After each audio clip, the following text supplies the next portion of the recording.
El pop anglosajón está en el corazón de la última novela de Ignacio Helguero, Leif Garrett en el dormitorio de mi hermana, en la que las canciones son como la Magdalena de Proust y llevan a su protagonista hasta su adolescencia.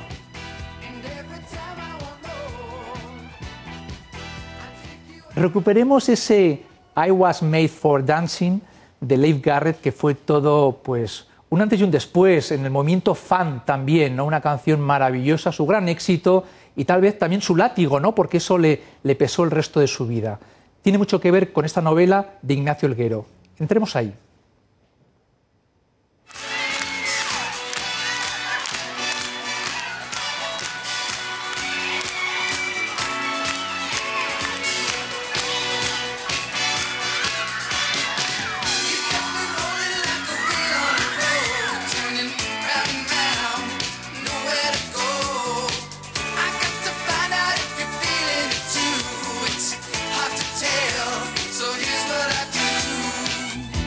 Esa Magdalena de Proust que funciona en este caso en tu novela a partir de las canciones, ¿a dónde nos lleva, Ignacio? Bueno, pues en el fondo es el retrato, es un retrato desde las emociones, desde el amor, desde el desamor, desde las pasiones, el despertar sexual de la protagonista, las relaciones con los padres, las relaciones padres e hijos, de la protagonista Teresa, que un día ya ella, cercana a los 50 años, vuelve a casa de sus padres, mueve un armario, que fue su dormitorio de cría, y descubre un póster de Leif Garrett que puso ella teniendo 14 años, ¿no? La edad que tiene ahora, curiosamente, su hijo, ¿no? Entonces empieza a evocar, a recordar lo que fue toda su infancia, la de sus amigas, la de su grupo de amigas, durante los años 70 y los años 80. Como digo, ese paseo por un mundo que ha desaparecido, esos juegos infantiles, esos descampados, esos juegos de calle, esos primeros amores, esas cartas de verano, esa máquina de escribir de los trabajos de facultad, pero con un recorrido primero evocador y después hasta el momento actual que le sitúa, en ese momento que decide saber qué ha sido de todas ellas a través de las redes sociales, ¿no? Es un enfrentamiento también con el destino, lo que pudo ser de nuestra vida, lo que es. Como digo, el ver la tristeza también que nos produce que toda una generación, que es la generación de nuestros padres, va desapareciendo, ¿no? En definitiva, una reflexión sobre el paso del tiempo, lo que fuimos, lo que somos, desde un punto de vista luminoso y a través de la música, de las canciones, de toda una banda sonora, estrenos de películas de cine, series de televisión, etcétera, ¿no? Fíjate cómo son las cosas que mientras estábamos preparando tu libro, buscando las imágenes, a veces a compañeros les decía yo, ¿conocéis a Leif Garrett? Y ya muchos no lo conocían. Claro. O sea, claro. Un hombre que fue una gran estrella en el año 79, cómo el tiempo lo dilapida todo, ¿no? Sí, yo precisamente lo cojo de icono de un tiempo ido, precisamente por eso, ¿no? Porque si siguiese no tendría poca gracia. En un momento determinado fue el póster de las carpetas de las adolescentes del año 78, 79, 80, 81. Poco, 3 años, 4 años como mucho, ¿no? 4 o 5 éxitos muy fuertes y solo aparece como icono, porque es una excusa. Podía haber puesto los Bee Gees o podía haber puesto Supertramp, pero estos grupos siguieron, ¿no? Él desapareció, efectivamente, y además no acabó muy bien. Por cierto, se ha dicho de paso, ¿no? Pero es también un poco para hablar de lo efímero de las cosas, la recuperación de la memoria, ese juego precisamente con el tiempo, con la historia, con lo oído, cómo lo recuperamos, de qué manera, ¿no? Pero es verdad que en ese momento tuvo sus canciones, tenían una fuerza tremenda para las adolescentes, era un efebo rubio, muy deseable, y todas las chicas, pues lógicamente lo llevaban, le gustase o no, si no le gustaba una, le gustaba otra, ¿no? Pero efectivamente fue muy poco tiempo. Otro hombre que despertaba el deseo, además de Leif Garrett, ya no era un efebo, sí rubio, era David Soul, de la serie Starkey y Hutch. Pero además en este libro aparecen 100 títulos de canciones, 100 canciones que tienen que ver con la biografía de la protagonista, incluso series, una serie como la de Starkey y Hutch, que acabo de mencionar, o películas como El planeta de los simios. Pero hay un grupo también que destaca muchísimo junto a Leif Garrett, que es Bee Gees.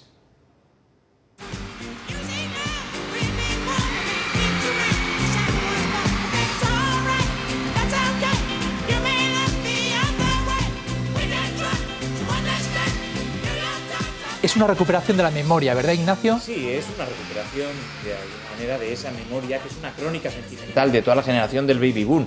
Es que nacen desde finales de los 50, toda la década de los 60 y los primeros años 70, ¿no? ¿Quién no bailó lento? Ya nosotros ya no nos tocan los guateques, eso era más de la época de Junior y de Juan y de los brincos, pero a nosotros sí nos toca las fiestas todavía en casa, las discotecas, la música lenta. ¿Quién no ha bailado el Too Much Heaven de los Bee Gees? ¿Quién no ha bailado el Stay de Jackson Browne? ¿Quién no ha bailado lento el Dashing the Wind de Kansas? O rápido de Knack, o el primer Police ya en los años 80, o la música dance, la música disco de Donna Summer, de David Bowie, de Rod Stewart. O de Madness. Que también nos tenemos aquel exitazo One Step Beyond. Exacto. Pues lo tenemos mientras seguimos hablando. Sí. Y por supuesto todo lo que eran las bandas juveniles. Yo recuerdo peleas entre los mod y los rocker, que era una imitación de lo que pasaba en Inglaterra, porque aquí lo vivíamos de una forma dibujada, de una forma de disfraces, ¿no? Casi prácticamente, ¿no? Pero sí, de Jam, de Clash, a los que les gustaba los rockers. Bueno, luego el golpe de Bruce Springsteen, ¿no? Con aquel de River en esos primeros años 80. Y luego la música más comercial. Sonaba en todos lados Umberto Tocci, Francis Cabrel, Plastic Bertrand con aquel Saint Blanc pour moi.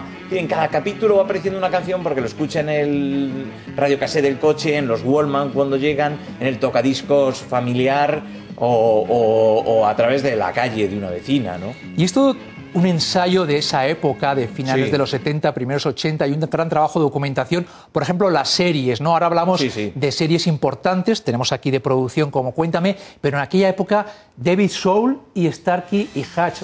Recordemos, pongámosles rostro a aquel actor, ¿no?, que levantó pasiones, o después El planeta de los simios, que a continuación también lo veremos, ¿no? Sí, tenía una canción, David Soul sacó un single que era, por lo menos conocido, que era el Silver Lady, ¿no? Que era una canción lentita también, así en la época de Andy Gibb, como decimos, ¿no? Esa especie, Shaun Cassidy, que también tuvo su momento de rivalidad con el propio Leif Garrett. Y efectivamente, los estrenos televisivos, Teresa, que le llaman, ahora sacamos lo del planeta de los simios, ¿no? Pero para ligar con ella le decían que se parecía más a Toni Seleka, que era aquella morenaza de Hotel, ¿no? De la serie de Hotel. Estábamos muy dirigidos por las series de televisión, ¿no?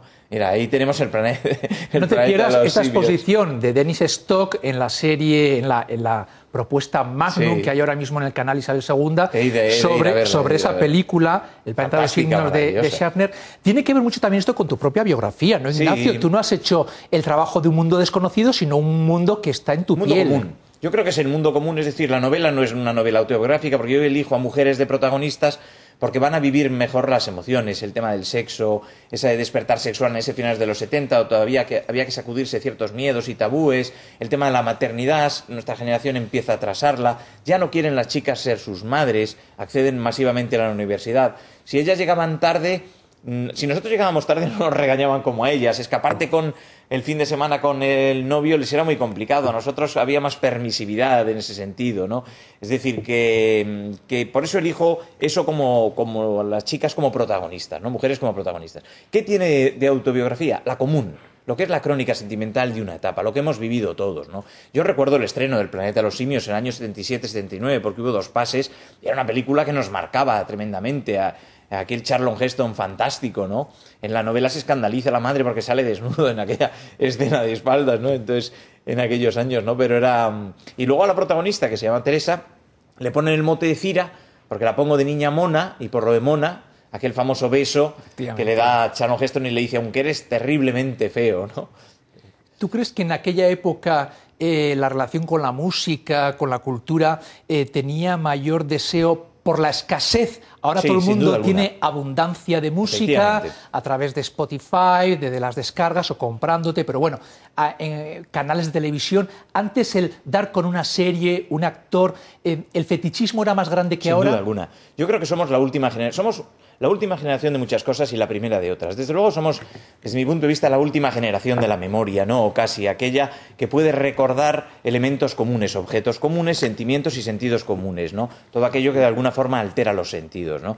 ¿Por qué? Pues porque todos nos acordamos de estas canciones, de estos estrenos de películas, de estos objetos. Si hablamos de objetos desaparecidos, de todos los sentidos, desde los pollitos de colores pobrecitos que compraban nuestros padres y nos regalaban, hasta el Dimo, o como digo, la máquina de escribir. Ahora todo es una pantalla. todo el mundo está metido, todo está metido en una pantalla. Nosotros recordamos el Yo-Yo Russell, recordamos los juegos de magia borrás, etcétera. Recordamos objetos, recordamos el olor de los libros, de las papelerías, las vidrieras que hacíamos en pretecnología, etcétera, ¿no?